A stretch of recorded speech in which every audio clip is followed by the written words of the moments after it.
इस वीडियो में हम सीखने वाले हैं कि फ्रेजेस क्या होते हैं और इसके कौन कौन से टाइप्स होते हैं।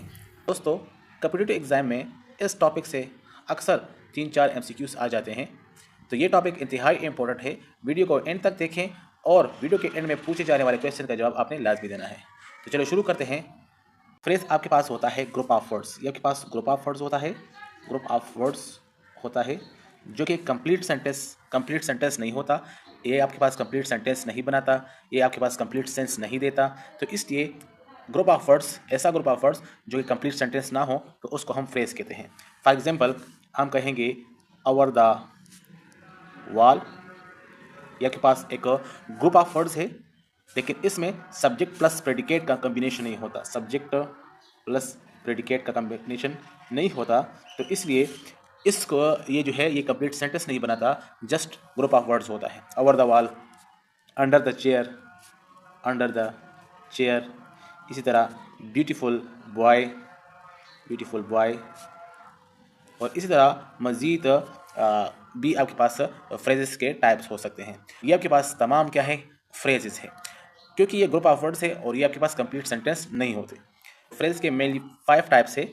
एक आपके पास है नाउन फ्रेज, एक होता है आपके पास वर्बल फ्रेज या वर्ब फ्रेज, दूसरा आपके पास एडवर्बल फ्रेज होता है, एडजेक्टिव फ्रेज होता है और प्रीपोजिशनल फ्रेज होता है। अब फ्रेज के मुख्तलिफ काम होते हैं। अगर इस फ्रेज का काम जो है नाउन का हो, नाउन का फंक्शन करता हो तो ये आपके पास नाउन फ्रेज होगा। अगर वर्ब का काम करता हो तो वर्ब फ्रेज होगा, और अगर एडवर्ब का काम करें तो ये एडवर्बल फ्रेज होगा। इसी तरह अगर फ्रेज ग्रुप ऑफ वर्ड्स हो और वो आपके पास एडजेक्टिव का काम करें तो ये आपके पास एडजेक्टिव फ्रेज होगा। इसी तरह अगर आपके पास कोई फ्रेज आपके पास प्रीपोजिशन का काम करें तो ये आपके पास प्रीपोजिशनल फ्रेज होगा। फॉर एग्जांपल आपके पास नाउन फ्रेज में हम कहें कि the tall boy, the tall boy.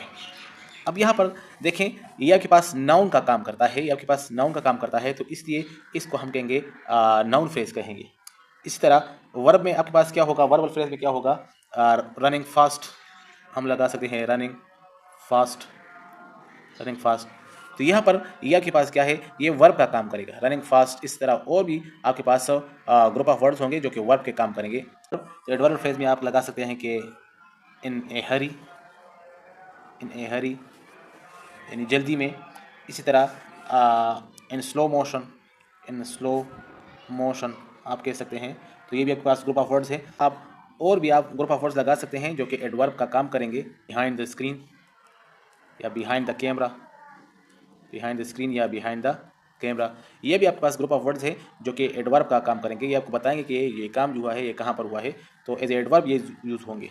Next आपके पास एडजेक्टिव फ्रेज है। एडजेक्टिव फ्रेज में आप लगा सकते हैं ब्यूटीफुल, ब्यूटीफुल बॉय लगा सकते हैं, ब्यूटीफुल गर्ल लगा सकते हैं, ब्यूटीफुल डॉल लगा सकते हैं।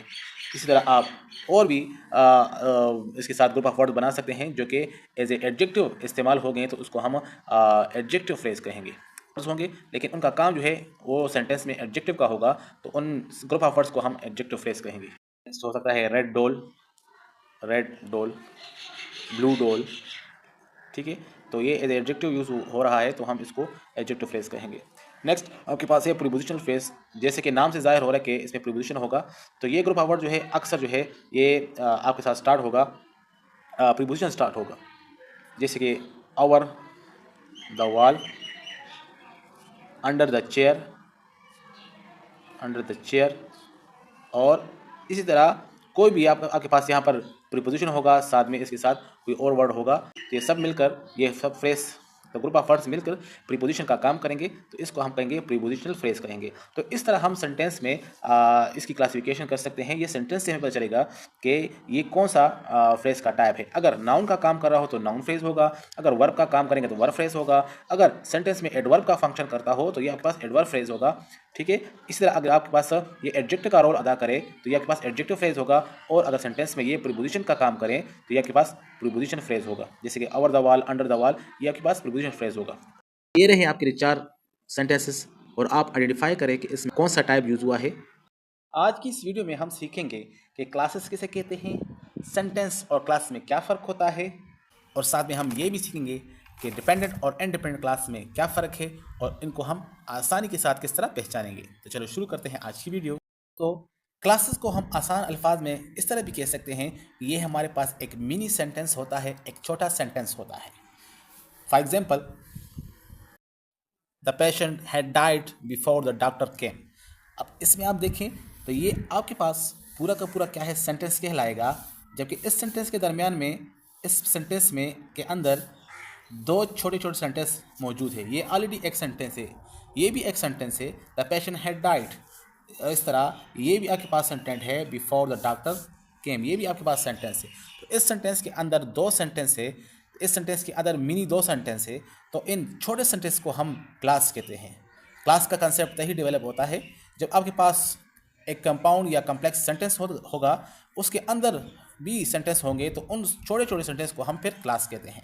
यानी क्लास बजाते खुद एक सेंटेंस होता है, इसमें सब्जेक्ट प्लस वर्ब का कम्बिनेशन मौजूद होता है। तो ऐसा कम्बिनेशन जिसमें सब्जेक्ट और वर्ब हो तो उसको हम क्लास कहते हैं। ये आपके पास ग्रुप ऑफ वर्ड्स होता है और आपके पास कंप्लीट सेंस देता है, कंप्लीट मीनिंग देता है। ये आपके पास एक कंप्लीट सेंटेंस होता है। एक बड़े सेंटेंस के अंदर जो छोटे छोटे सेंटेंस होंगे उसको हम क्लास कहेंगे। किसी भी सेंटेंस में एक या एक से ज़्यादा क्लास हो सकते हैं।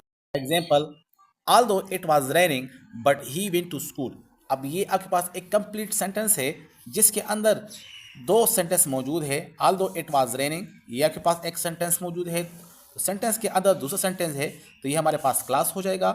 और सिमिलरली आपके पास है but he went to school, ये भी आपके पास जो है क्लास है, सेंटेंस है, तो ये भी आपके पास क्लास हो जाएगा। तो एक सेंटेंस के अंदर दो सेंटेंस मौजूद है, तो एक सेंटेंस के अंदर दो क्लासेस मौजूद हैं।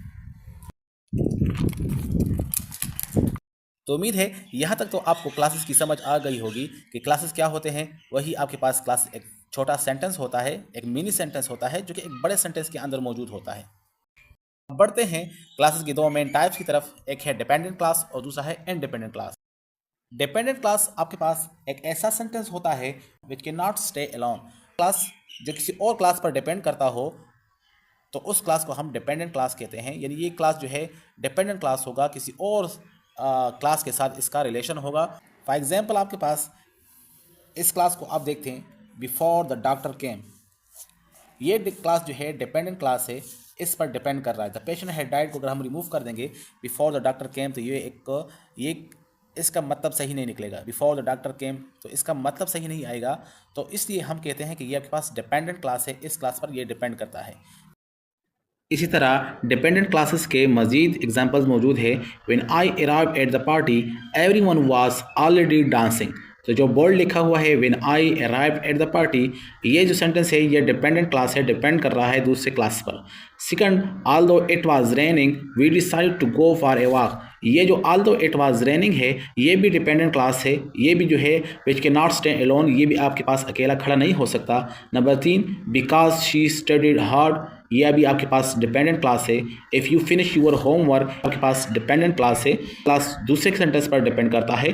जो इंडिपेंडेंट क्लास है वो है everyone was already dancing we decide to go for a walk she pass the exam with flying colours you can watch TV. जो सेंटेंस अकेले ही माना कंप्लीट सेंस और कंप्लीट मीनिंग देता हो तो वो सेंटेंस जो होगा वो क्या होगा, वो इंडिपेंडेंट क्लास होगा। Example, although it was raining but he went to school। ये पहले भी हम एग्जाम्पल के तौर पर ले चुके हैं। हमने ये कहा है कि although it was raining ये आपके पास डिपेंडेंट क्लास है, और ये जो आपके पास है but he went to school ये आपके पास डिपेंडेंट इंडिपेंडेंट क्लास है। ये आपके पास डिपेंडेंट क्लास है और ये आपके पास इंडिपेंडेंट क्लास है। ये आपके पास इंडिपेंडेंट क्लास है और ये आपके पास डिपेंडेंट क्लास है। तो क्लास के दो टाइप्स हैं, एक है डिपेंडेंट क्लास और दूसरा आपके पास है इंडिपेंडेंट क्लास। क्लास जो अकेले खड़ा हो सके और उसका कुछ ना कुछ मतलब हो तो उसको हम इंडिपेंडेंट क्लास कहेंगे, और वो क्लास जो किसी और क्लास का सहारा लेगा तो उस क्लास को हम डिपेंडेंट क्लास कहेंगे। तो ये थी आज की वीडियो जिसमें हमने क्लास और सेंटेंस के दरमियान में फ़र्क करना सिखाया, और साथ में हमने क्लास के टाइप्स सिखाएँ और उन दो टाइप्स को हमने पहचान सिखाई कि किस तरह हम इनके दरमियान में फ़र्क कर सकते हैं कि कौन सा क्लास डिपेंडेंट है और कौन सा क्लास इंडिपेंडेंट है। हेलो दोस्तों, आज की इस वीडियो में हम बात करेंगे सेंटेंस के बारे में। इस वीडियो में आप सीखने वाले हैं कि सेंटेंस क्या होता है और इस तरह सिंपल सेंटेंस, कंपाउंड सेंटेंस और कॉम्प्लेक्स सेंटेंस में क्या फ़र्क होता है। पिछली वीडियो में आपने क्लास और सेंटेंस के बारे में पढ़ा है कि क्लास क्या होता है और इसके कितने टाइप्स होते हैं। डिपेंडेंट क्लास और इंडिपेंडेंट क्लास के बारे में जान चुके हैं। अगर आपने वो वाली वीडियो हमारी नहीं देखी तो इस वीडियो के बाद आप उस वीडियो को ज़रूर चेक कीजिए। दोस्तों, इस वीडियो में हम आपको बहुत आसान अल्फाज में बताएंगे कि सेंटेंस क्या होता है। आपके पास दो चीज़ें लाजमी होना चाहिए, एक होता है सब्जेक्ट और दूसरे का के लिए दूसरा सब्जेक्ट और दूसरा वर्ब होना ज़रूरी है। सब्जेक्ट प्लस वर्ब होना ज़रूरी है। अगर किसी जुमले में सब्जेक्ट भी है और एक्शन वर्ब भी है तो ये आपके पास कंप्लीट सेंटेंस होगा। फॉर एग्जांपल हम कहें कि ही गोज़, तो इसमें आपके पास ये सब्जेक्ट है और ये वर्ब है। सिर्फ दो चीज़ें हैं, लेकिन ये क्या है, कंप्लीट सेंटेंस है। सब्जेक्ट प्लस वर्ब होगा तो ये आपके पास कंप्लीट सेंटेंस होगा, चाहे इसमें ऑब्जेक्ट है या नहीं है, लेकिन ये आपके पास क्या होगा, सेंटेंस होगा। तो दोनों चीज़ें इकट्ठी होंगी तो तभी आपके पास इसको हम सेंटेंस कहेंगे। तो सेंटेंस के बाद अब आते हैं इसके टाइप्स की तरफ कि इसके कौन कौन से टाइप्स होते हैं। तो नंबर 1 इसका जो टाइप है वो है सिंपल सेंटेंस। नंबर 2 इसका जो टाइप है वो है कंपाउंड सेंटेंस। और नंबर 3 जो है वो आपके पास कम्प्लेक्स सेंटेंस है। तो सिंपल सेंटेंस तो जैसे नाम से ही जाहिर हो रहा है कि ये बहुत सिंपल होगा, तो इसका कंसेप्ट भी सिंपल है।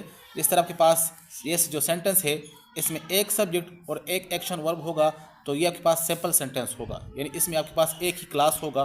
क्लास के बारे में हम जान चुके हैं कि आपके पास मिनी सेंटेंस होगा। तो ऐसा सेंटेंस जिसमें एक ही क्लास हो तो उस को हम सिंपल सेंटेंस कहते हैं। फॉर एग्जांपल हम कहें कि he goes to school, he goes to school, इसमें आपके पास एक सब्जेक्ट और एक आपके पास वर्ब है, तो ये आपके पास सिंपल सेंटेंस है। और हम ये भी कह सकते हैं कि इसमें एक क्लास है, इसमें क्लास है वो एक है, एक ही क्लास से बना है ये सेंटेंस, तो हम कह सकते हैं कि आपके पास सिंपल सेंटेंस है। इस तरह आप और एग्जांपल भी ले सकते हैं। एग्जांपल नंबर 2 हम ये ले सकते हैं कि दे वॉच्ड द मूवी, हम ये भी लिख सकते हैं दे वॉच द मूवी। तो ये आपके पास एक सिंपल क्लास है, एक सिंपल सेंटेंस है। ऐसा सेंटेंस जिसमें एक क्लास होगा, तो सिंपल सेंटेंस में क्या होगा, हम कह सकते हैं कि सिंपल सेंटेंस में इसमें होगा वन क्लास होगा। वन क्लास से ये बना होगा, यानी इसके अंदर एक ही सेंटेंस होगा, इसमें दो क्लासेस नहीं होंगे, दो सेंटेंस नहीं होंगे। अब इसके बाद कंपाउंड सेंटेंस की तरफ आते हैं कि कंपाउंड सेंटेंस क्या होता है। कंपाउंड सेंटेंस ऐसा सेंटेंस होता है जिसमें दो या दो से ज़्यादा क्लासेस हो। इसमें क्या होंगे, ये दो से ज़्यादा क्लासेस होंगे या दो क्लासेस होंगे। इसमें दो क्लास होंगे, क्लासेस में होंगे फॉर एग्जाम्पल क्लास नंबर 1 और से इसमें होगा, इसमें दोनों क्लासेस होंगे क्लास नंबर 2। इसमें दो क्लासेस का होना ज़रूरी है, दो क्लास होंगे। लेकिन ये दोनों क्लासेस किस तरह होंगे, या तो आपके पास डिपेंडेंट होंगे या इनडिपेंडेंट होंगे। लेकिन कंपाउंड के लिए शर्त ये है कि ये दोनों जो क्लासेस होंगे वो इंडिपेंडेंट क्लासेस होंगे। इंडिपेंडेंट क्लासेस होंगे यानी ऐसे क्लासेस जो विच कैन स्टे अलोन, जो अकेले ही मतलब दे सकें, तो ऐसे क्लासेस होना ज़रूरी है। तो इंडिपेंडेंट क्लासेस होंगे यहाँ पर, दोनों आपके पास इंडिपेंडेंट क्लासेस होंगे, तभी आपके पास वो जो सेंटेंस होगा वो मुकम्मल सेंटेंस, वो आपके पास होगा कंपाउंड सेंटेंस होगा। यानी कंपाउंड में दो क्लासेस होंगे और दोनों क्लासेस जो है, यानी कंपाउंड में दो क्लासेस का होना ज़रूरी है। दो से ज़्यादा भी हो सकता है लेकिन दो लाजमी है। तो दो क्लासेस होंगे और दोनों जो क्लासेस होंगे वो इंडिपेंडेंट क्लासेस होंगे। दोनों क्लासेस एक दूसरे पर डिपेंड नहीं करेंगे, दोनों जो है अलग अलग मतलब दे सकेंगे। दोनों अलग अलग, उनका कुछ ना कुछ मानी होगा, कुछ ना कुछ मतलब होगा। तो ऐसे दो क्लासेस के कम्बिनेशन से जो सेंटेंस बनेगा वो आपके पास कंपाउंड सेंटेंस बनेगा। यानी दोनों क्लासेस होंगे, दोनों आपके पास इंडिपेंडेंट होंगे। तो उम्मीद है यहाँ तक तो आपको समझ आ गई होगी। और नेक्स्ट आपके पास जो टाइप है वो आपके पास है कम्प्लेक्स सेंटेंस। कम्प्लेक्स सेंटेंस के बाद मैं आपको ये भी बताऊंगा कि कंपाउंड और कम्प्लेक्स सेंटेंस में आप आसानी से फ़र्क किस तरह कर सकेंगे, यानी आप ये किस तरह अंदाज़ा लगाएंगे कि ये दोनों क्लासेस डिपेंडेंट है या इंडिपेंडेंट है।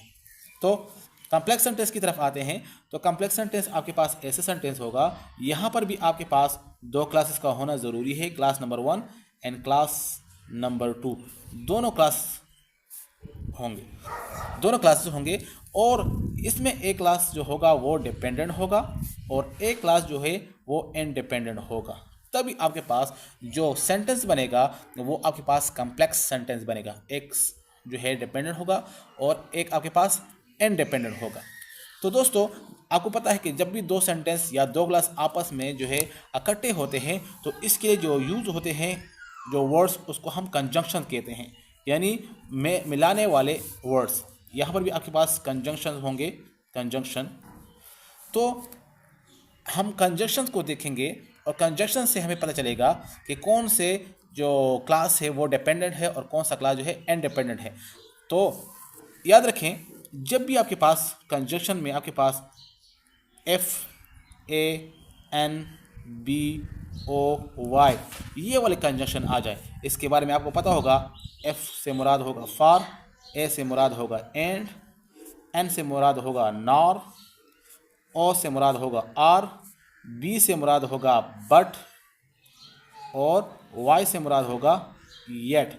अगर इस तरह कंजंक्शन आ जाए, इस तरह कंजंक्शन आ जाए और तो इस तरह कंजंक्शन दरमियान में आ जाए तो इसका मतलब होगा कि दोनों जो क्लासेस है वो इंडिपेंडेंट है, दोनों क्लास का आपस में डिपेंड नहीं होगा।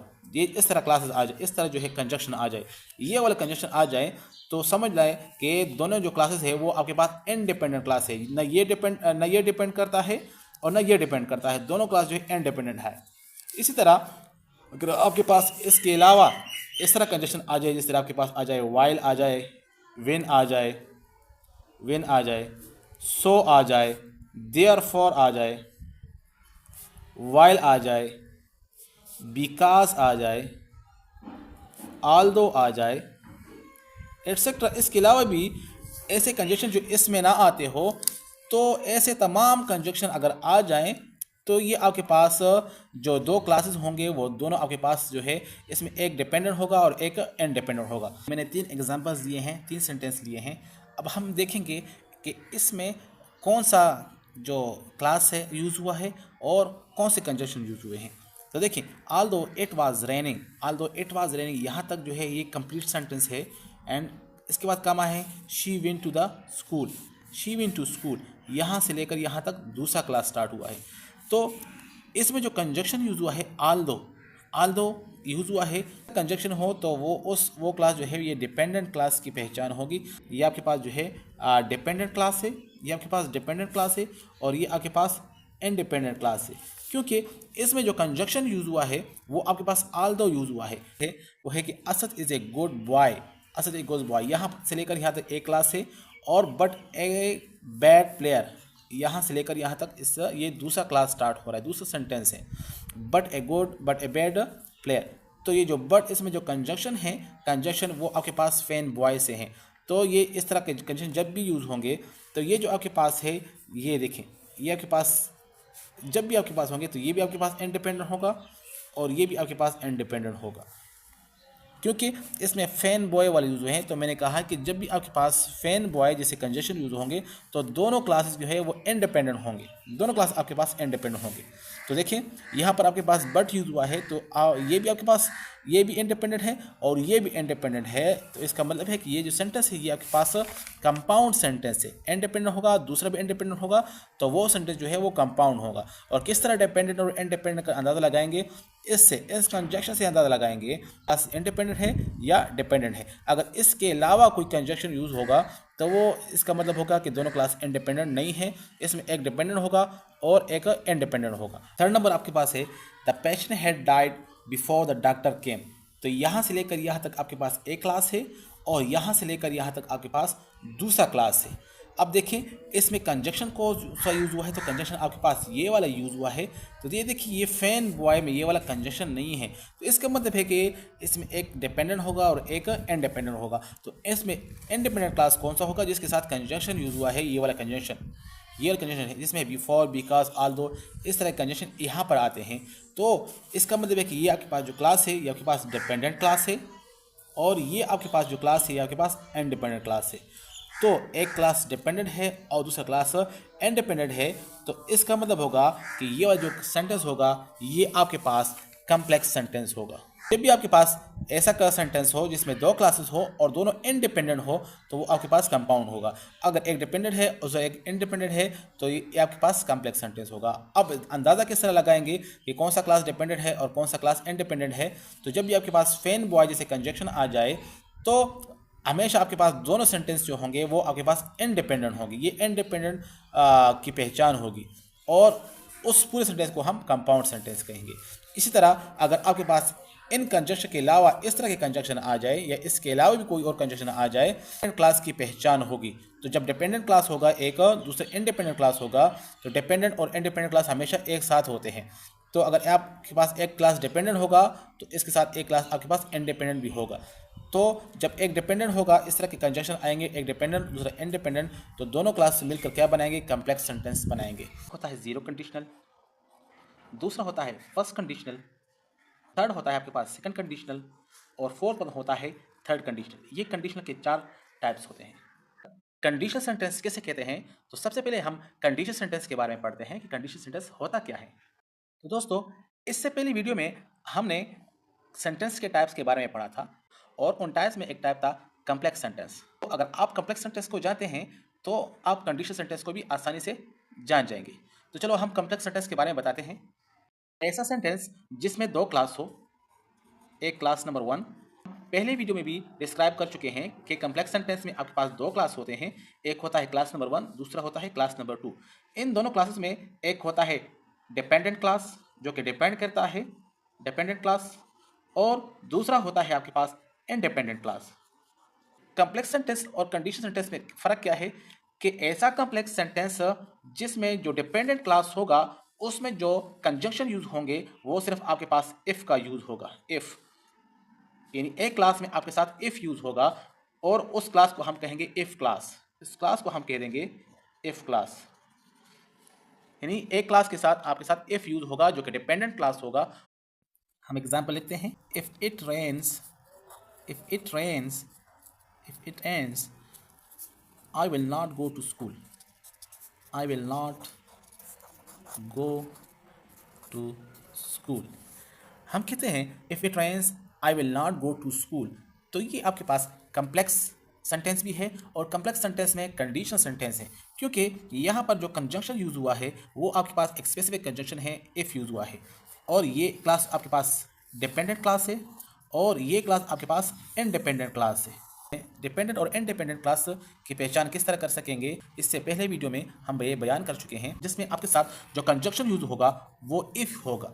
इस क्लास को हम कहते हैं इफ़ क्लास, इफ़ क्लास, और इसको हम कहते हैं मेन क्लास या प्रिंसिपल क्लास भी कह सकते हैं। ये आपके पास मेन क्लास है, मेन क्लास। दोस्तों, अब आते हैं इसके टाइप्स की तरफ कि इसके जो 4 टाइप्स हैं उसको बारी बारी उसको बयान करते हैं।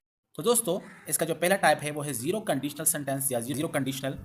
तो दोस्तों, इसका मेन जो स्ट्रक्चर है वो किस तरह होगा? 2 क्लासेस यूज होंगे, उन क्लासेस का टेंस आपने पहचानना होगा। इसमें जो 2 क्लासेस होंगे, एफ क्लास और दूसरा होगा मेन क्लास। एफ क्लास जो है इसका जो टेंस होगा वो आपके पास प्रेजेंट इंडेफिनिट होगा या सिंपल प्रेजेंट टेंस होगा, प्रेजेंट सिंपल होगा। इसी तरह ये जो मेन क्लास होगा ये भी आपके साथ प्रेजेंट सिंपल में होगा, प्रेजेंट सिंपल में ये भी होगा। एफ होगा, ये क्लास भी प्रेजेंट इंडेफिनिट का जुमला होगा, ये क्लास भी आपके साथ प्रेजेंट इंडेफिनिट का सेंटेंस होगा, और एक क्लास के साथ आपने इफ लगाना होगा तभी आपके पास जीरो कंडीशन का एग्जांपल होगा। For example, if you heat water, if you heat water it boils. अब ये सेंटेंस भी आपके साथ ये है प्रेजेंट सिंपल का है और ये भी आपके साथ प्रेजेंट सिंपल का है, और एक क्लास के साथ आपने इफ लगाना होगा। तो if you heat water it boils, zero conditional में आपके साथ यूनिवर्सल ट्रुथ वाले सेंटेंसेस आते हैं या यूनिवर्सल फैक्ट्स वाले सेंटेंसेस आते हैं। जितने भी यूनिवर्सल ट्रुथ है और फैक्ट्स वाले सेंटेंसेस होंगे वो आपके साथ जीरो कंडीशनल में आएंगे, और उनका स्ट्रक्चर क्या होगा? एक सेंटेंस आपके साथ जो है एफ वाला होगा, एफ क्लास होगा, और दूसरा क्लास आपके साथ जो है वो मेन क्लास होगा, और दोनों का जो आपने टेंस रखना है वो प्रेजेंट सिंपल रखना है। आपके साथ है फर्स्ट कंडीशनल, इसमें आपके साथ एफ क्लास होगा और दूसरा आपके साथ जो है मेन क्लास होगा, मेन क्लास यहाँ पर होगा, प्रेजेंट सिंपल ही होगा, प्रेजेंट सिंपल होगा या प्रेजेंट आप कह सकते हैं इंडेफिनिट होगा। जबकि इस क्लास का जो टेंस होगा वो आपके साथ फ्यूचर में सिंपल होगा या आप कह सकते हैं फ्यूचर इंडेफिनिट होगा, फ्यूचर इंडेफिनिट आपके साथ इसका टेंस होगा। और इफ़ क्लास यानी आपके साथ इस टेंस के साथ आपने इफ़ लगाना होगा, यानी इस स्ट्रक्चर में आपने इफ़ लगाना होगा। एग्जाम्पल के तौर पर if it rains I will stay at home. If it rains, अगर बारिश होती है, if it rains I will stay at home, I will stay at home, I will stay at home. अब देखें ये जो इफ़ क्लास है ये आपके पास प्रेजेंट सिंपल का है, और ये जो क्लास है मेन क्लास जो है ये आपके पास फ्यूचर इंडिफरेंट का है या फ्यूचर सिंपल का है। तो इस तरह आप फर्स्ट कंडीशन बना सकते हैं। फ्यूचर में कोई रियल पॉसिबिलिटी हो तो आप ये वाला कंडीशन इस्तेमाल करेंगे। फॉर एग्जांपल आप कहते हैं कि अगर मैं बीमार हुआ तो मैं नहीं जाऊंगा, मैं अगर बारिश हुई तो मैं स्कूल नहीं जाऊंगा। तो फर्स्ट कंडीशन के लिए आपके पास दो क्लासेस होंगे, दो क्लास में एक का प्रेजेंट इंडिफरेंट इफ वाला क्लास जो है उसको आपने प्रेजेंट इंडिफरेंट में रखना होगा, और जो रिजल्ट वाला क्लास होगा जिसको हम मेन क्लास कहते हैं, कभी कभार इसको हम रिजल्टेंट क्लास भी कहते हैं, तो इस क्लास को आपने फ्यूचर इंडिफरेंट में रखना होगा। तो आपके साथ जो है ये कंडीशन बनेगा, ये फर्स्ट कंडीशन सेंटेंस बनेगा। इसके बाद सेकंड कंडीशन में आपके साथ जो इफ़ क्लास होगा, इफ़ का क्लास होगा और मेन क्लास होगा, मेन क्लास। इफ़ क्लास का जो टेंस होगा वो आपके पास पास्ट इंडेफिनिट होगा, या आप कहते हैं पास्ट इंडेफिनिट टेंस भी इसको कहते हैं, पास्ट सिंपल या पास्ट इंडेफिनिट। और ये जो क्लास होगा, इस क्लास का जो स्ट्रक्चर होगा वो इस तरह होगा कि इसमें आपके साथ वुड लगाया जाएगा, वुड, और किससे पहले, बेस वर्ब से पहले, जो आपके पास बेस वर्ब होगा, बेस वर्ब, उससे पहले आपने वुड लगाना होगा। जो भी बेस वर्ब होगा उसके साथ आपने ये लगाना होगा। एफ क्लास होगा ये पास्ट इंडिफरेंट में होगा, और ये मेन क्लास होगा इसमें आपने वर्ड लगाना होगा बिफोर बेस वर्ब। जो भी आपके पास काम होगा, एक्शन वर्ब होगा, उससे पहले आपने वर्ब लगाना होगा। फॉर एग्जांपल देखें, कहता हूँ कि इफ़ आई हैड $1 million, अगर मेरे पास $1 million होते, $1 million, देन आई वुड, ये हमें लगा लिया वुड, इसके बाद लगाने के वुड, सपोज करें मैं ख़रीदना चाहता हूँ, I would buy A car, I would buy A car. तो ये वाला जो क्लास है ये आपके पास इफ़ क्लास है, और इसमें का जो टेंस है वो आपके पास क्या है, वो पास्ट इंडिफरेंट का है। इफ़ आई हैड $1 million, अगर मेरे पास $1 million होते, आई वुड बाय, तो आपने बेस वर्ब से पहले जो है वुड लगाना है। तो ये आपके पास बेस वर्ब है, इससे पहले आपने वुड लगाना होगा, आई वुड बाय। ये याद रखें, ये पास्ट इंडिफरेंट होगा तो इसके साथ वुड लगाया जाएगा, तो ये आपके पास सेकंड कंडीशन ऑटोमेटिक बन जाएगा। ठीक है, इसके बाद जो आने वाला कंडीशन है, इसमें और उसमें आपने थोड़ा सा डिफरेंस नोट करना है, जिसका नाम है थर्ड कंडीशन। थर्ड कंडीशन में आपके पास जो इफ क्लास होगा वो आपके पास पास्ट परफेक्ट का होगा, और जो आपके पास जो मेन क्लास है, जो रिजल्टेंट क्लास है, उस क्लास का जो टेंस होगा वो टेंस क्या होगा, वो आपके पास फ्यूचर परफेक्ट होगा। तो दोनों परफेक्ट होंगे, लेकिन ये पास्ट में होगा और ये फ्यूचर में होगा। तो इसका हम एग्जाम्पल लिखते हैं, if they had score more, ये आपके पास इफ क्लास हो जाएगा, जो कि आपने पास्ट परफेक्ट में रखना है। जो मेन क्लास है उसको आपने फ्यूचर परफेक्ट में रखना है। तो आप कह सकते हैं कि दे वुड हैव, आपने वुड हैव का इस्तेमाल करना है, साथ में थर्ड फॉर्म जो है यूज़ करना है, बेस वर्ब यूज़ नहीं करना। तो would have one the match. तो देखें यहाँ पर जो है अगर पास्ट परफेक्ट होगा तो आपने वुड हैव साथ में वर्ब का जो है वो थर्ड फॉर्म आपने यूज़ करना है, वुड हैव और साथ में थर्ड फॉर्म यूज़ करना है। जब आपके पास जो ये वाला हो, पास्ट परफेक्ट हो, तो आपने फिर वुड हैव का इस्तेमाल करना है। यहाँ पर आपके पास पास्ट इंडिफरेंट था तो आप जस्ट वुड यूज़ करना है। पास्ट इंडिफरेंट हो तो वुड यूज़ करना है, पास्ट परफेक्ट हो तो वुड हैव यूज़ करना है, साथ में थर्ड फॉर्म आपने यूज़ करना है। यही पर अक्सर कन्फ्यूजन हो जाती है कि पास्ट इंडिफरेंट हो तो हम कहते हैं कि वुड हैव आता है या जस्ट वुड आता है। तो अगर आपके पास पास्ट इंडिफरेंट हो तो आपने लगाना होगा, वुड लगाना होगा। अगर पास्ट परफेक्ट होगा तो दिन आपने वुड हैव का इस्तेमाल करना होगा, साथ में third form of the verb use करना होगा। यहाँ पर बेस वर्ब होगा, मतलब first form of the verb होगा। यहाँ पर आपके पास पास्ट पार्टिसिपल होगा, वुड हैव, एंड देन आपने थर्ड फॉर्म लगाना होगा। तो यही आपके पास सेकंड कंडीशन और थर्ड कंडीशन में यही डिफरेंस है। हेलो दोस्तों, इस वीडियो में मैं आपको एक्टिव से पैसे बनाने का बहुत ही आसान तरीका सिखाऊंगा। तो वीडियो को एंड तक देखें। शुरू करते हैं आज की वीडियो। एक्टिव से पैसे वाइज बनाने के लिए चंद रूल्स हैं, और उन रूल्स को समझना बहुत ही ज़रूरी है। अगर आप इन रूल्स को अच्छी तरह समझ गए हैं तो एक्टिव से पैसे बनाना कोई मसला नहीं है। तो रूल्स में पहला आपके पास रूल है कि सब्जेक्ट से ऑब्जेक्ट बनाना है। सब्जेक्ट जो है वो ऑब्जेक्ट की जगह पर चला जाएगा, और ऑब्जेक्ट जो है वो सब्जेक्ट की जगह पर आकर सब्जेक्ट बन जाएगा। तो ये सब्जेक्ट जो है ये पैसिव वॉइस का ऑब्जेक्ट बन जाएगा, यानी न्यू ऑब्जेक्ट बन जाएगा, और ये जो ऑब्जेक्ट है ये सब्जेक्ट की जगह आ जाएगा। सेकंड रूल आपके पास है अल्टरनेटिंग हेल्पिंग वर्ब का इस्तेमाल करना। अल्टरनेटिंग हेल्पिंग वर्ब का इस्तेमाल करना ये क्या होता है, इस पर मैं आपको डिटेल से समझाऊंगा अभी। Third number use of by. By आपने इस्तेमाल करना है, बाय वर्ड आपने लगाना है बिफोर न्यू ऑब्जेक्ट। जो नया ऑब्जेक्ट आ जाएगा, ये सब्जेक्ट होगा, वो यहाँ पर ऑब्जेक्ट की जगह पर आ जाएगा, फिर उससे पहले आपने बाय भी इस्तेमाल करना है। फोर्थ वन है third form of the verb हमेशा इस्तेमाल करना है। हमेशा आपने पैसिव वॉइस में थर्ड फॉर्म ही इस्तेमाल करना है, फर्स्ट फॉर्म या सेकंड फॉर्म इस्तेमाल नहीं होगा, थर्ड फॉर्म ही इस्तेमाल होगा। सेकंड है use of alternative helping verb. क्या होता है, तो इसके लिए आप देखें, तो अल्टरनेटिव हेल्पिंग वर्ब के लिए आपके पास आसान तरीका क्या है कि प्रेजेंट इंडेफिनिट आपके पास आ जाए, या पास्ट इंडेफिनिट आ जाए, या फ्यूचर इंडेफिनिट आ जाए, या प्रेजेंट परफेक्ट आ जाए, या पास्ट परफेक्ट आ जाए, या फ्यूचर परफेक्ट आ जाए। यानी जितने भी इंडेफिनिट टेंस है और जितने भी आपके पास परफेक्ट टेंस है, उनका हेल्पिंग वर्ब किस तरह आप लेंगे, उन टेंस से, उस टेंस से नेक्स्ट टेंस जो होगा उस टेंस से आप हेल्पिंग वर्ब उठाकर यहाँ पर लगाएंगे। नेक्स्ट टेंस से आपने हेल्पिंग वर्ब उठाना है और इस जुमले में फिट करना है। फॉर एग्जांपल आपके पास प्रेजेंट इंडेफिनिट का सेंटेंस है, इसका पैसिव बनाने में आप जो हेल्पिंग वर्ब इस्तेमाल करते हैं वो इज एम आर इस्तेमाल करते हैं, क्योंकि प्रेजेंट से प्रेजेंट इंडेफिनिट का नेक्स्ट जो टेंस है वो कंटिन्यूअस का है। इसी तरह अगर आपके पास पास्ट इंडेफिनिट आ जाए या फ्यूचर इंडेफिनिट आ जाए, तो इस तरह आपने इसी पैटर्न के साथ आपने उस टेंस से नेक्स्ट टेंस को हेल्पिंग वर्ब उठाकर यहाँ पर पैसिव वॉइस में लगाना होगा। बाकी रहेगा तीन कंटीन्यूअस टेंस। तीन कंटीन्यूअस यानी आपके पास प्रेजेंट कंटीन्यूअस टेंस और पास्ट कंटीन्यूअस टेंस और फ्यूचर कंटीन्यूअस टेंस का आपके पास फ्यूचर कंटीन्यूअस टेंस का आपके पास इसका पैसिव वॉइस मुमकिन नहीं है। सिर्फ आपके पास पास्ट प्रेजेंट कंटीन्यूअस और पास्ट कंटीन्यूअस है। इस टेंस के लिए आपको क्या करना होगा, इस टेंस के लिए आपने इसी टेंस का हेल्पिंग वर्ब लगाना होगा, इसी टेंस का हेल्पिंग वर्ब लगाना होगा, प्लस आपने इसके साथ सिर्फ बीइंग का इजाफा करना होगा, बीइंग का वर्ड इसमें आप ऐड कर लेंगे, तो ये आपके पास पैसिव वॉइस में अल्टरनेटिव हेल्पिंग वर्ब का काम करेगा। यानी इसी टेंस का हेल्पिंग वर्ब होगा कोई, और इसके साथ आपने बीइंग का इजाफा करना है। सबसे पहले हम प्रेजेंट इंडेफिनिट पे कोई एग्जांपल लेते हैं, प्रेजेंट इंडेफिनिट और फिर पास्ट इंडेफिनिट और फिर फ्यूचर इंडेफिनिट। प्रेजेंट इंडेफिनिट और पास्ट इंडेफिनिट और future indefinite. Teacher teaches us English. आपके पास टेंस है वो है प्रेजेंट इंडेफिनिट का टेंस है, तो हमने क्या करना है, उन 4 रूल्स को अप्लाई करना है। पहला रूल्स क्या कहता है कि जो सब्जेक्ट है वो ऑब्जेक्ट बन जाएगा, तो यहाँ पर हमारा जो सब्जेक्ट है वो है द टीचर, ये आपके पास सब्जेक्ट है, और इंग्लिश आपके पास क्या है, ये आपके पास ऑब्जेक्ट है, और ये आपके पास क्या है, ये आपके पास वर्ब है। तो हमें क्या करना है, अकॉर्डिंग टू द रूल्स, ये आपके पास जो ऑब्जेक्ट है ये आपके पास सब्जेक्ट की जगह आ जाएगा और सब्जेक्ट आपके पास ऑब्जेक्ट की जगह आ जाएगा, तो हम लिखेंगे इंग्लिश।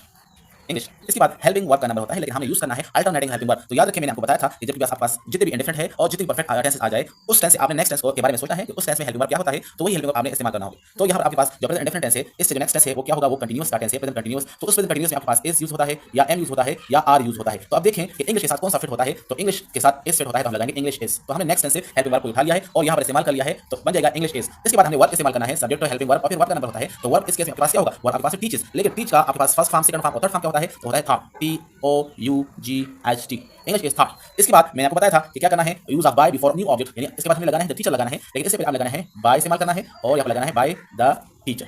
ये हो जाएगा इसका passive voice, English is thought by the teacher, तो ये इसका पैसिव वॉइस बन जाएगा। नेक्स्ट आपके पास सेंटेंस है दे प्ले क्रिकेट, तो हमने क्या करना है, सब्जेक्ट वर्ब और ये आपके पास है ऑब्जेक्ट। हमने क्रिकेट को उठाकर स्टार्ट में लगाना है, ये आपके पास ऑब्जेक्ट है, सब्जेक्ट बन जाएगा। फिर इसके बाद हमने यूज करना है अल्टरनेटिव हेल्पिंग वर्ब का इस्तेमाल करना है, तो अल्टरनेटिव हेल्पिंग वर्ब ही आपके पास इंडेफिनिट टेंस है, तो इससे जो नेक्स्ट टेंस होगा वो होगा इस एम आर। तो आपने देखना है कि क्रिकेट के साथ इस एम आर या कौन सा फिट होता है, तो इसके साथ आपके पास इस फिट होगा, क्रिकेट इज, क्रिकेट इज। इसके बाद आपने इस्तेमाल करना है वर्ब, तो वर्ब का सेकंड फॉर्म आपके पास क्या होगा, थर्ड फॉर्म क्या होगा, तो वर्ब आपके पास प्ले है, और इसका जो थर्ड फॉर्म होगा played, PLAYED played. Cricket is played, फिर आपने इस्तेमाल करना है यूज ऑफ बाय, और इसके बाद आपने ये जो आपके पास है सब्जेक्ट है, ये आपके पास यहाँ पर हो जाएगा ऑब्जेक्ट। इसका ऑब्जेक्टिव कैसे है, बाय देम, ये हो जाएगा cricket is played by them, cricket is played by them, they one the match, they one the match. तो यहाँ पर आपको देखिए second form of the verb इस्तेमाल हुआ है, ये आपके पास पास्ट इंडेफिनिट का सेंटेंस है, ये आपके पास पास्ट इंडेफिनिट का सेंटेंस है। अगर इसके लिए आपने हेल्पिंग वर्ब उठाना होगा तो वो आप नेक्स्ट टेंस से उठाएंगे, और नेक्स्ट टेंस में आपके पास या तो वाज इस्तेमाल होता है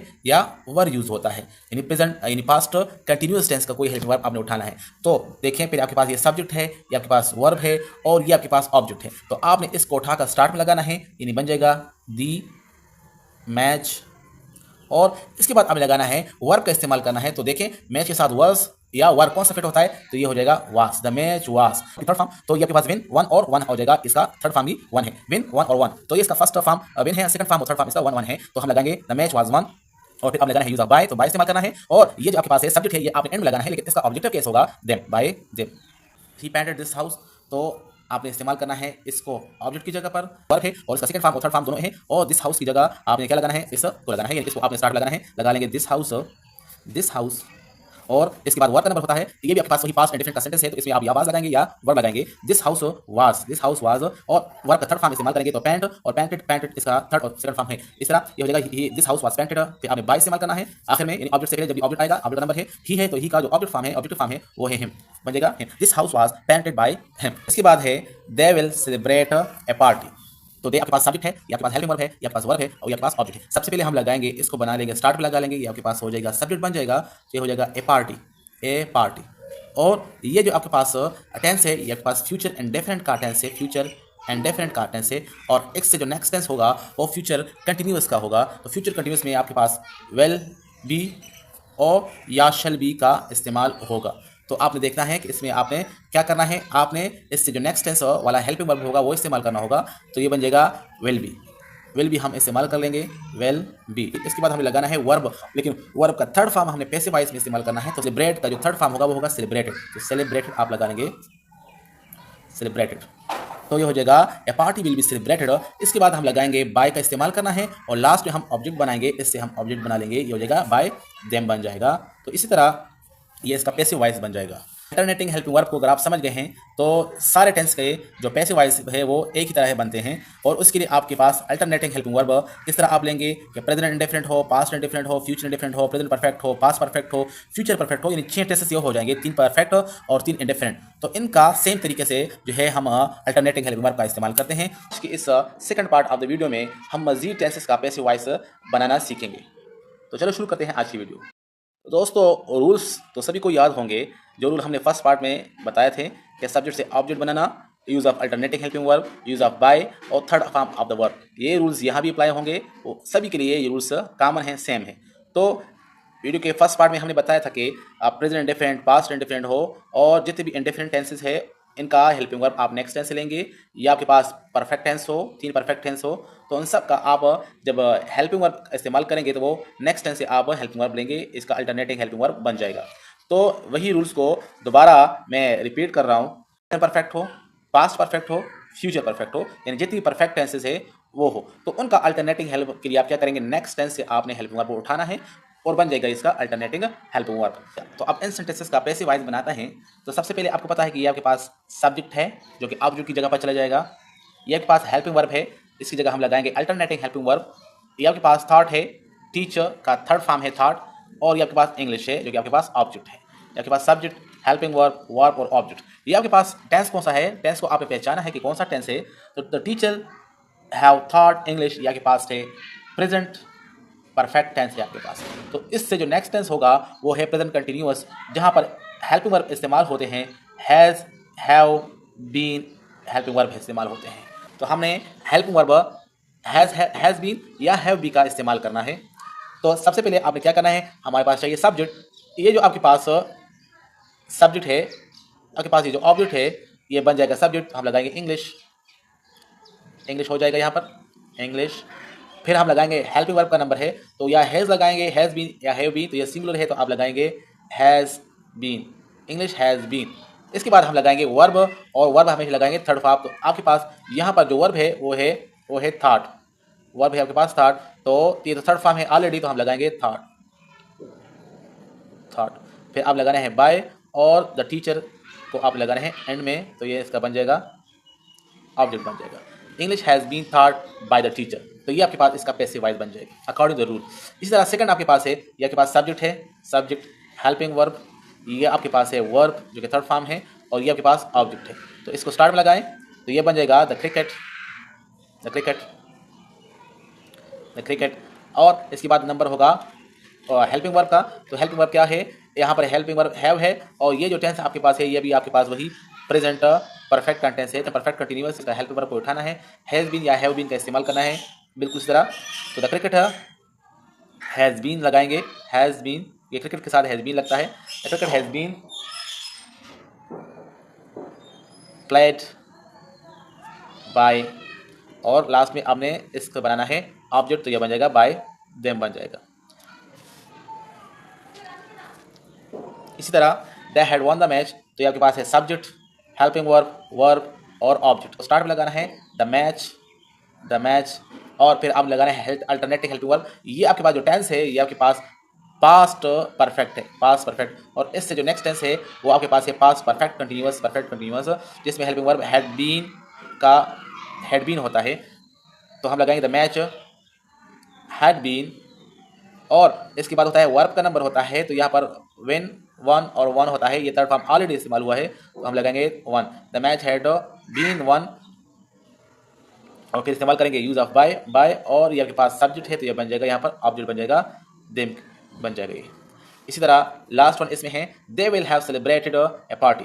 दे विल हैव, ये आपके पास सब्जेक्ट है, हेल्पिंग वर्ब आपके पास है, पेयर ऑफ हेल्पिंग वर्ब है, विल हैव हेल्पिंग वर्ब है, ये आपके पास वर्ब है जो कि थर्ड फॉर्म ऑफ है, और ये आपके पास है ऑब्जेक्ट है। तो हम लगाएंगे इसको स्टार्ट में ए पार्टी, यहाँ पर हम लगाएंगे अल्टरनेटिव हेल्पिंग वर्ब। तो ये जो टेंस आपके पास है ये कौन सा टेंस है, will have celebrated A party, ये आपके पास है फ्यूचर परफेक्ट टेंस।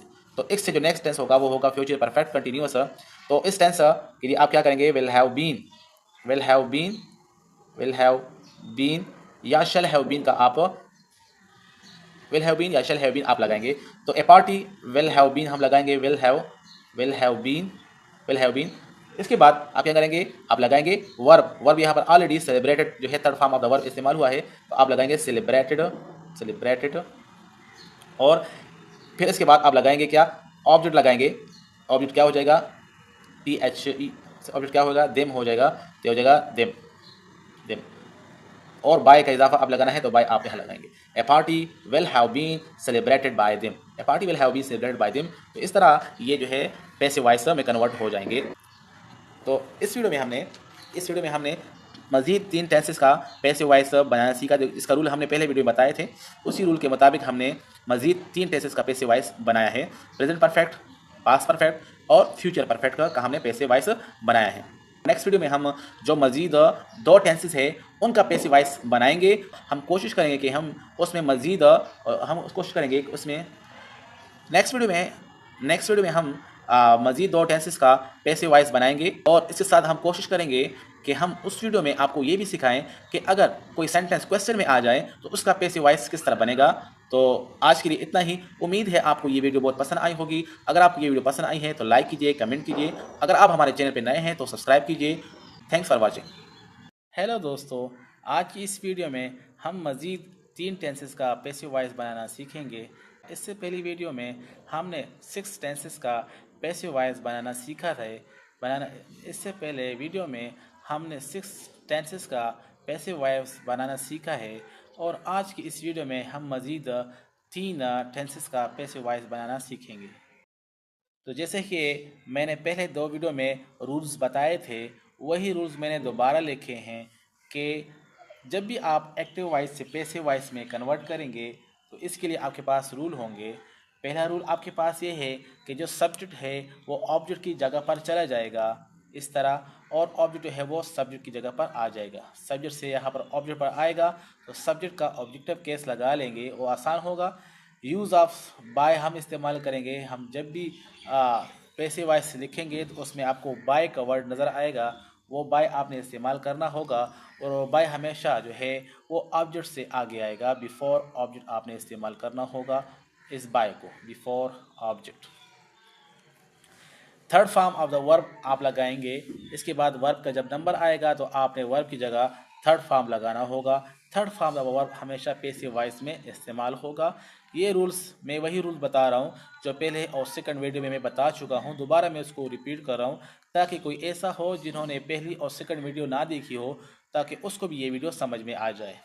और लास्ट वन आपके पास है alternating helping verb. Alternating helping verb की वजह से जो है सब लोग जो है वो पैसिव वॉइस में गलती करते हैं। बस अगर आप इसको समझ लें तो सब टेंसेस का जो पैसिव वॉइस है उसका सभी का तरीका एक जैसा है। सिर्फ अल्टरनेटिंग हेल्पिंग वर्ब का मसला है। और तो अल्टरनेटिंग हेल्पिंग वर्ब के लिए भी मैंने आपको एक शॉर्ट ट्रिक बताया था कि, और आज हम जिन टेंसेस का एक्टिव वॉइस पैसिव वॉइस करेंगे उसका भी मैं आपको एक शॉर्ट ट्रिक बताऊंगा। तो चलो स्टार्ट करते हैं। तो अल्टरनेटिंग हेल्पिंग वर्ब के लिए अगर आपके पास 3 टेंसेस हो, जैसे कि प्रेजेंट कंटिन्यूअस हो या पास्ट कंटिन्यूअस हो या फ्यूचर कंटिन्यूअस हो, इनके लिए आपने क्या करना होगा कि इसी टेंस का हेल्पिंग वर्ब लगाना होगा, इसी टेंस का हेल्पिंग वर्ब, जो भी हेल्पिंग वर्ब है वो ही हेल्पिंग वर्ब प्रेजेंट में इज एम आर होता है, पास्ट में आपके पास जो है वो वाज वर होता है, और फ्यूचर में आपके पास जो है वो विल बी और शल बी होता है।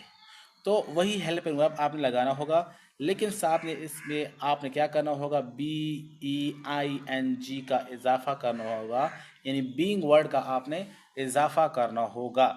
तो ये आपके पास हो जाएगा अल्टरनेटिंग हेल्पिंग वर्ब का काम करेंगे। वही हेल्पिंग वर्ब साथ में आपने उसके साथ बीइंग का इजाफा करना होगा। तो ये जो हेल्पिंग वर्ब है आपके पास अल्टरनेटिंग हेल्पिंग वर्ब का काम करेगा। बाकी आपने तीन चेंज सब्जेक्ट से ऑब्जेक्ट बना ले, यूज ऑफ बाय करें और वर्ब का थर्ड फॉर्म इस्तेमाल करें, और हेल्पिंग वर्ब की जगह आपने लगाना है वही हेल्पिंग वर्ब साथ में बीइंग का इजाफा करना है। तो ये आपके पास अल्टरनेटिंग हेल्पिंग वर्ब हो जाएगा। तो चलो इस पर हम सेंटेंसेस को सॉल्व करते हैं, सेंटेंस का पैसिव वॉइस बनाते हैं, तो आप देखेंगे कि कितना आसान है। तो एग्जाम्पल के लिए, तो एज एग्जाम्पल हमने हर एक टेंस से एक एक सेंटेंस लिया है। ये जो पहला सेंटेंस है जिसमें आपको इज नज़र आ रहा है और आपके पास वर्ब की आई एन जी फॉर्म नज़र आ रही है, ये आपके पास, तो पहला जो सेंटेंस है वो है Salim is watching A movie. Salim is watching A movie. तो जैसे कि ये आपके पास जो टेंस है वो प्रेजेंट कंटिन्यूअस का है। दे वर प्लेइंग फुटबॉल, ये आपके पास पास्ट कंटिन्यूअस का टेंस है। He will be completing A task, ये आपके पास फ्यूचर कंटिन्यूअस का टेंस है। तो सबका तरीका एक जैसा है, और यहाँ पर अल्टरनेटिंग हेल्पिंग वर्ब का जो ट्रेंड है, पैटर्न है, वो भी एक जैसा यहाँ पर होगा। तो सलीम आपके पास क्या है, सब्जेक्ट है, इस सेंटेंस में सब्जेक्ट है, और ए मूवी जो है आपके पास ऑब्जेक्ट है, इस पर बात हो रही है। तो इसको हम यहाँ पर ले आएंगे और इसको हम यहाँ पर लेंगे, ये हो जाएगा ए मूवी, क्योंकि हमारे पास रूल है कि सब्जेक्ट जो है वो ऑब्जेक्ट की जगह पर चला जाएगा और जो ऑब्जेक्ट है वो सब्जेक्ट की जगह पर चला जाएगा। ए मूवी ये हो जाएगा इसका, इस यहाँ पर हम लगाएंगे अल्टरनेटिव हेल्प वर्ब, तो इसके लिए मैं यहाँ पर जगह छोड़ देता हूँ। फिर होगा वर्ब का नंबर, तो वर्ब इसमें जो है वो वाचिंग है, तो वाचिंग का जो थर्ड फॉर्म है वो है वाच्ड, तो ये हो जाएगा वाच्ड। फिर हम लगाएंगे यूज ऑफ बाय, और इसके बाद हम लगाएंगे सब्जेक्ट लगाएंगे, तो ये हो जाएगा यहाँ पर सब्जेक्ट आ जाएगा, ऑब्जेक्ट बन जाएगा, सलीम हो जाएगा। अब आपको पता है कि मैंने बताया है रूल में कि जितने भी कंटिन्यूअस टेंस है उनका जो अल्टरनेटिंग हेल्पिंग वर्ब है वो किस तरह बनेगा, इसी टेंस का हेल्पिंग वर्ब साथ में उसके बीइंग का इजाफा होगा। तो जैसे कि आपको पता है कि ये प्रेजेंट कंटिन्यूअस का टेंस है, तो मूवी के साथ इज आ सकता है क्योंकि ये सिंगुलर है। तो और साथ में क्या लगाएंगे, B E I N G, being का इजाफा करेंगे तो ये बन जाएगा अल्टरनेटिंग हेल्पिंग वर्ब बन जाएगा, इज बीइंग हो जाएगा। यहाँ पर भी बीइंग का इजाफा होगा, लेकिन चेक करेंगे कि यहाँ पर वाज आएगा या वर आएगा। The next one is they were playing football, तो ये आपके पास सब्जेक्ट है, ये आपके पास ऑब्जेक्ट है, ये दोनों अपनी जगह एक्सचेंज कर लेंगे तो ये हो जाएगा फुटबॉल, फुटबॉल।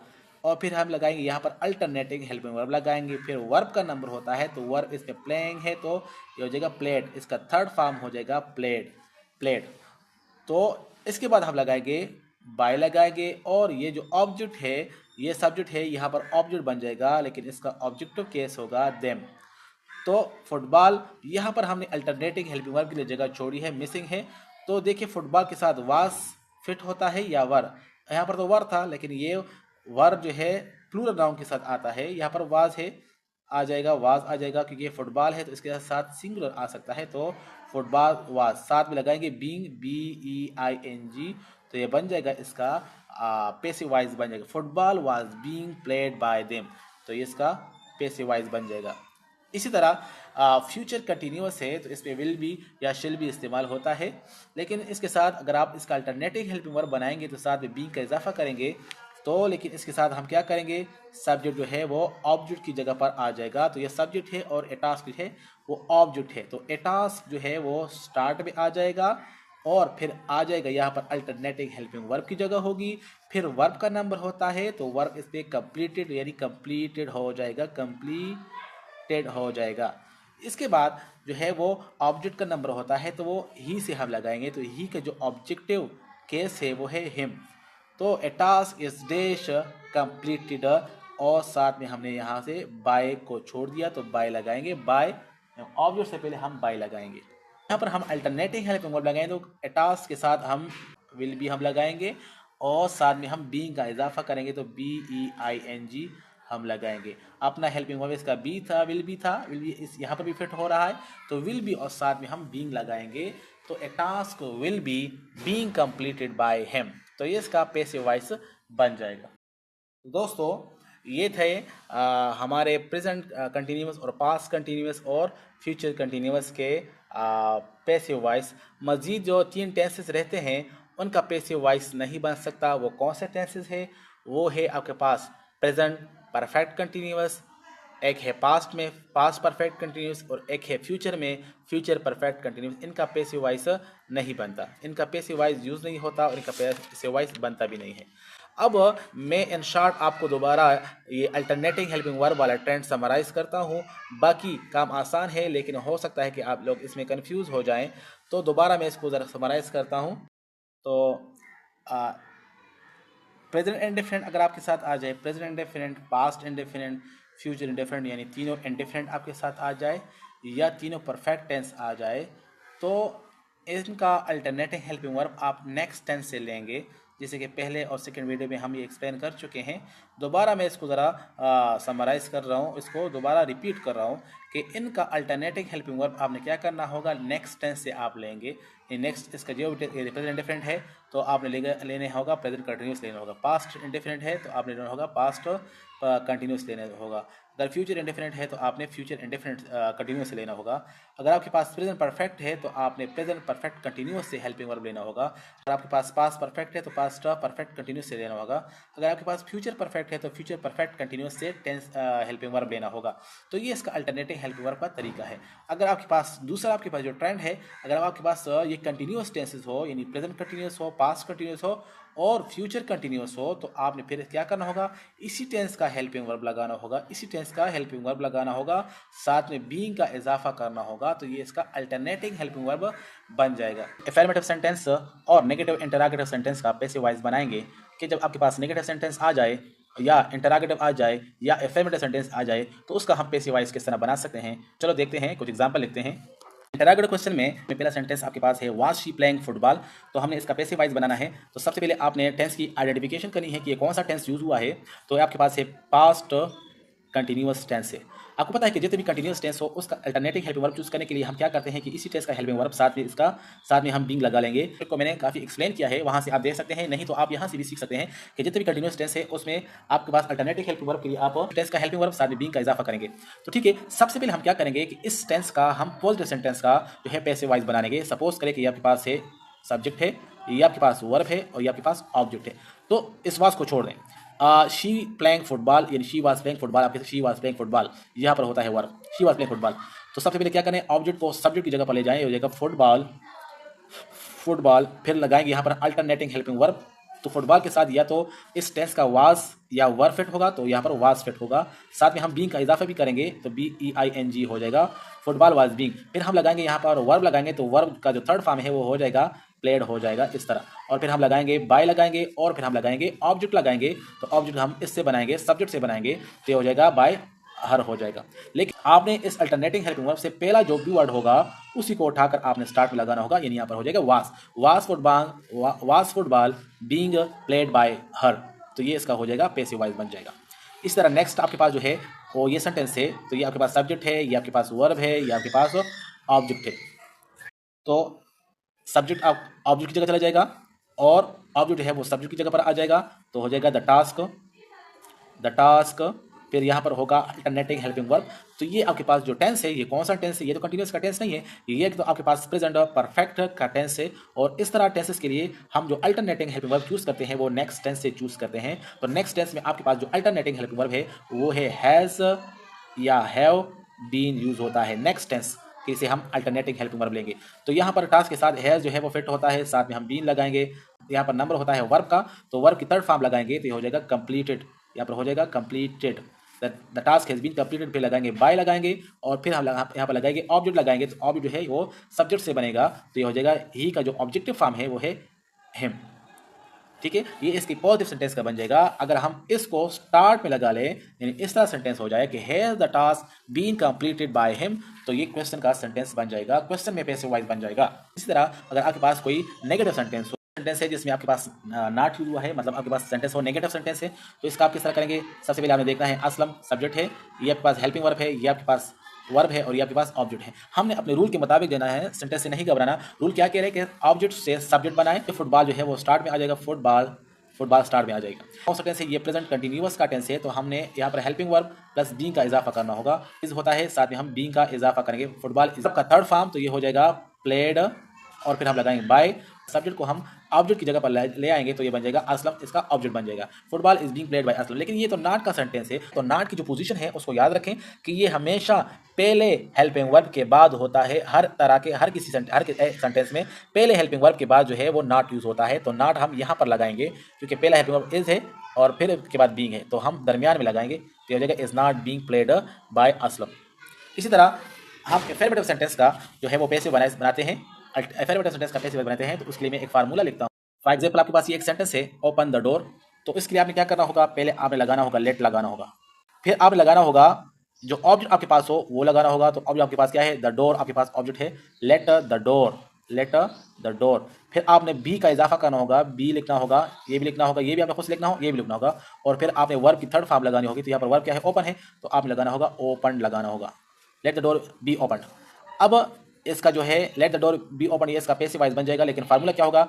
लेट, फिर आप लगाना होगा ऑब्जेक्ट लगाना होगा, फिर आपने बी लगाना होगा, और फिर आपने फिर वर्ब का थर्ड फॉर्म लगाना होगा, third form of the verb लगाना होगा। तो ये इसका एक जनरल फार्मूला है। इसी फार्मूले के जरिए आप एफर्मेटिव सेंटेंस का पैसिव वॉइस बनाएंगे। तो ये थी आज की वीडियो जिसमें आप लोगों ने एफर्मेटिव, नेगेटिव और इंटररोगेटिव क्वेश्चन का पैसिव वॉइस सीखा। उम्मीद है आप लोग को समझ आ गई होगी।